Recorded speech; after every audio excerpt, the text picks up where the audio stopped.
Ramai orang bila beli kereta hanya tengok satu benda, bayaran bulanan.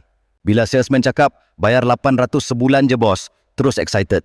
Tapi tak tengok jumlah hutang sebenar, kadar faedah dan tempoh. Peraturan ketiga, jangan ambil tempoh pinjaman terlalu panjang. Pinjaman 9 tahun nampak murah bulan-bulan, tapi total bayar jadi terlalu tinggi. Contoh, harga kereta RM50,000, tapi bila ambil 9 tahun, total yang kau bayar boleh jadi lebih RM70,000. Kau bayar lebih RM20,000 untuk keselesaan bulanan. Pakcik selalu pesan, ambil tempoh paling pendek yang kau mampu tanpa menyeksa hidup. Idealnya 5 tahun atau kurang. Peraturan keempat, deposit tinggi, hutang ringan. Kalau boleh, bayar sekurang-kurangnya 20% sebagai deposit. Bila deposit tinggi, ansuran bulanan lebih rendah dan kau jimat faedah. Ramai sanggup ambil zero down payment sebab nak cepat. Tapi lepas tu tersangkut ansuran tinggi tiap bulan. Tambah satu lagi kesilapan yang pakcik selalu nampak.